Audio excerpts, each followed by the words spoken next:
এই যে আমার টুনটুনি ময়না পাখিটা, তোমরা তো খালি আপু তোমার ভর্তার ভিডিও খুবই মিস করি। তোমার ভর্তা খাওয়া দেখলে আমাদের খুবই লোভ লাগে, আমাদের মুখে রুচি আসে, আমরা পেট ভরে ভাত খেতে পারি। আমি তো তোমাদেরকে অনেক ভর্তার রেসিপি দেখিয়েছি, দিয়েছি, তোমরা নাকি খুঁজে পাও না। এই জন্য তো তোমাদের জন্য আবার এই ভর্তার ভিডিওটা নিয়ে চলে আসলাম, যাতে এই ভিডিও দেখে তোমরা ভর্তা বানাতে পারো এবং তোমাদের মুখে রুচি আবার দৌড়ে চলে আসে।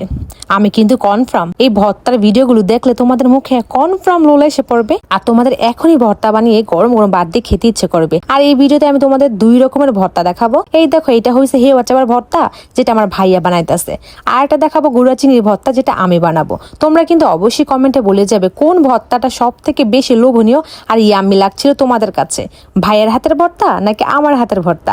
অবশ্যই কিন্তু কমেন্ট করে জানিয়ে যাবে। এই তো শিলপাটার মধ্যে আমার ভাইয়ের হাতে লাল লাল ঝাল ঝাল ভর্তা বানানো শেষ। এখন ভাইয়া এই পাটার মধ্যে গরম গরম ভাত নিয়ে গন্ধ রাখছে লেবু মিশিয়ে একদম বেশি করে ভর্তা মাখিয়ে ঝাল ঝাল করে একটা দল্লা বানাই দিল, তারপরে আমাকে খাইয়ে দিতেছিল। বিশ্বাস করো এত পরিমাণে মজা হয়েছিল আমার ভাইয়ের হাতের ভর্তাটা। তোমরা যদি এক লোকমা খাইতা না, তাইলে বারবার এই ভর্তা দিয়ে ভাত খেতে চাইতা। তারপর এই তো দেখো, আমি তো বললামই আমি একটা ভর্তা বানিয়েছি। এই দেখো, ওই দিন আমি আমাদের মেঘনা নদীর গুঁড়া চিংড়ি দিয়ে ভর্তা বানিয়েছিলাম। এত বেশি মজা হয়েছিল ভর্তাটা খেতে। এখন তোমরা তো বলবে যে তোমার কাছে তো সব ভর্তায় মজা লাগে। আরে না, আমি না খুবই স্পেশাল করে ভর্তা বানাতে পারি, ভাইয়া থেকে শিখছি। আমার হাতের ভর্তা খেলে কিন্তু তোমরা আমার প্রেমে পড়ে যাইবা। আর এই তো এতক্ষণ তো ভর্তা ভিডিও দেখালাম, আর এখন দেখাবো পদের ভিডিও। এখন তোমরা কিন্তু অবশ্যই আমাকে বলে যাবে আমার কোন ভিডিওটা তোমাদের ভালো লাগছে, ভর্তার ভিডিও নাকি পদ দিয়ে বিভিন্ন তরকারি দিয়ে ভাত খাওয়ার ভিডিও। তো চলো শুরু করা যাক। আজ আমার বান্ধবীর বার্থডে ছিল, কিছুক্ষণ পরে আমি বার্থডে অনুষ্ঠানে যাব। এর আগে আমার ভাইয়া বলতাছে বই না কিছু হালকা পাতলা নাস্তা খেয়ে যাও। আর হ্যাঁ গয়সরা, আজকে কিন্তু আমি ডায়েটে আছি, তাই বেশি কিছু খাবো না, জাস্ট হালকা পাতলা নাস্তা করব। আজকে যেহেতু ডায়েটে আছি, বেশি খাবার কি খাওয়া যাবে তোমরাই বলো গয়সরা। এই দেখো, সবার প্রথমে খাইতেছিলাম গরম ভাতের সাথে চিংড়ি মাছের মাথা দিয়ে রান্না করা পুঁই মিঠুরি। এই পুঁই মিঠুরি দিয়ে বোম্বাই মরিচ দিয়ে খেলাম, সাথে মজাকে ভরা চিংড়ির মাথাটাও খেলাম। চিংড়ির মাথাটা জাস্ট মচমচা ছিল। তারপরে নিয়েছিলাম ভাইয়ের হাতের স্পেশাল রান্না নারিকেলের মোচা। এই তো মোচাতে একটু মিষ্টি মিষ্টি ভাব থাকে নারিকেল পড়ার কারণে, এতে আমার বেশ ভালো লাগে। আর আজকে ভাই নারিকেলের মোচাটা একটু আঠাইলা পিঠালে রান্না করছে, এই জন্যই তো মোচাটা দিয়ে ভাতগুলো একদম মাখা মাখা করে খেতে বেশ লাগলো। তারপরে এই দেখো, লাল সবুজ দুই রকমের ক্যাপসিকাম দিয়ে চিংড়ি মাছ একদম কাঁচামরিচ দিয়ে ঝাল ঝাল করে ভাজা করছে। আমার ভাই এটা সাধারণত ভাবে ক্যাপসিকাম কাঁচামরিচ দিয়ে ঝাল ঝাল করে যা শুধু হালকা মশলা দিয়ে ভাজা করে বেশ, এতে যে এত দারুণ লাগে খেতে কি বলবো। সবাই তো এই গলদা চিংড়ি ভাজা দিয়ে ভাত আগে খেয়ে ফেলছে, লাস্টে শুধু আমার জন্য 2 পিস রাখছিল। বেশ, এটা দিয়ে আমি একদম তৃপ্তি করে মজা করে খেয়ে নিলাম ভাইয়ের হাতের চিংড়ি ভাজা। তারপর এই তো ভাই আরেকটু ভাত দিল। তারপরে এই দেখো, একদমই ভাইয়া আজকে এই মাংসটা একদম ঝাল ঝাল কষা ভুনা করছে। ও হগো আমার টুনটুনি ময়নারা, আমি তোমাদের কি বলবো, দেখো মাংসের কালারটি দেখছো কত সুন্দর হয়েছে, যে দেখতে এত সুন্দর, খেতে ভাবো তো একবার কি যে ভারী মজা হয়েছিল, একদমই হ্যাভি টেস্ট ছিল। আর জানো তোমরা, আজকের এই মাংস কষাটা ভাই একটু অন্যরকম ভাবে করছে, যেটা খেয়ে পরিবারের সবাই প্রশংসা করছে। এটা দিয়ে খেতে খেতে আমার পাতে এসে পড়লো আমার পছন্দের ভাত মাখা। আমার ভাইয়া ভাত খাওয়ার সময় কিছু না কিছু দিয়ে আমাকে সবসময় ভাত মেখে দেয়। আজকেও দেখো চিংড়ি মাছ দিয়ে আর কি দিয়ে যেন ভাই আজকে ভাতটা মেখে দিয়েছিল, খেতে এত দারুণ হয়েছে, জানলে তো আমি শুধু এই ভাত মাখাটাই খেতাম। তারপরে নিয়েছিলাম আমার আর ভাইয়ের পছন্দের পাঙ্গাস মাছ।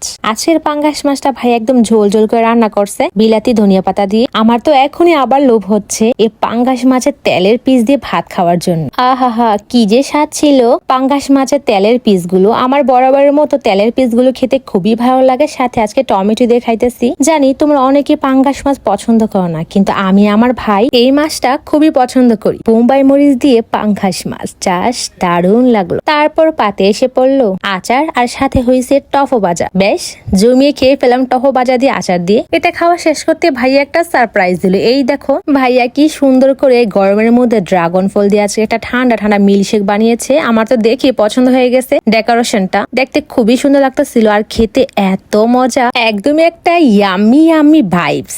এই দেখো, আজকেও আমাদের বাড়িতে সুস্বাদু আমাদের ক্ষেতের চাষ করা খামাদানের ভাত রান্না করা হয়েছে। তারপরে সবার প্রথমে খাইতেছিলাম জোয়ারা মাছ দিয়ে বিলাতি হজের পাতা দিয়ে ভর্তা বানানো হয়েছিল, সে জোয়ারা মাছের ভর্তা দিয়ে ভাত খাইতেছি। এই জোয়ারা মাছের ভর্তাটা যেহেতু আছে কাঁচা মরিচ দিয়ে বানানো হয়েছে, ঝালটা একটু কম ছিল, এই জন্যই দেখো আমি 2টা ঝাল ঝাল বোম্বাই মরিচ নিয়ে নিছি। তারপর নিলাম পদ্মার ইলিশ ভাজা, সাথে বেগুন ভাজা, 2টা শুকনা মরিচ আর একটুখানি ইলিশের তেল। ব্যাস, সবার আগে ইলিশের তেল দিয়ে মাখলাম, তারপর ইলিশ দিয়ে সাথে শুকনা মরিচ দিয়ে খাইতেছিলাম। হা হা গো, এত স্বাদ! এই ইলিশের স্বাদ কখনো ভাগই হবে না, এত মজা হয়। আর মাছের নানি বলে কথা, মানে মানে সরি, মাছের রানী মাছ বলে কথা, মজা তো হতে হবে, জাতীয় মাছ বলে কথা, তাই না? অনেক মজা লাগে ইলিশ মাছ দিয়ে বেগুন ভাজা দিয়ে খেতে। আবার আজকে তো আবার খাইতেছি খামা চালের ভাত দিয়ে, না জন্য আরো ইন্টারেস্টিং, আরো বেশি মজা লাগতেছিল ইলিশ মাছটা। আর বেগুন ভাজা তো এমনিতে আমি সবসময় খাই না, মানে বেগুন ভাজাটা বেশ একটা পছন্দ করি না, কিন্তু যেহেতু ইলিশের তেল দিয়ে ভেজেছে এই জন্য অনেক সুন্দর একটা গ্যারান আইতেছিল, এই জন্য খাইলাম আর কি। তারপর দেখো নিয়েছিলাম লাল চালের ভাত, সাথে লাল শাক ভুনা। তো এটা দিয়ে বোম্বাই মরিচে খাইতেছিলাম। আর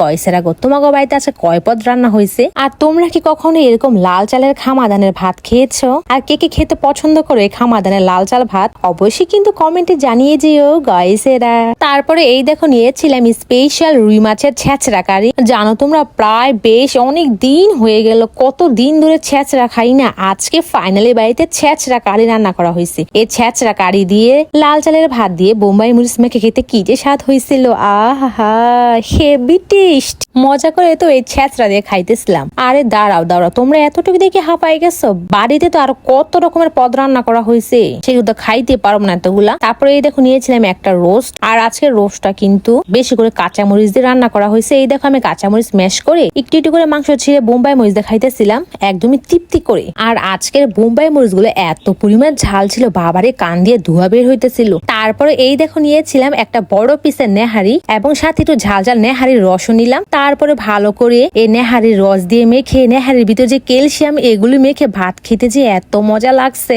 নিহারি দিয়ে যে ভাত খেতে এত মজা, আগে জানো তো প্রতিদিন নিহারি দিয়ে ভাত খেতাম। আর আমাকে আজকে এত বড় একটা নিহারি দেওয়া হয়েছিল, আমি তো একটা খেয়ে আমার পেট ভরে গেছে। দেখো কতগুলা ক্যালসিয়াম ভিতরে একদম ভরপুর। তারপরে এই দেখো নিয়েছিলাম পাতলা আমডাল।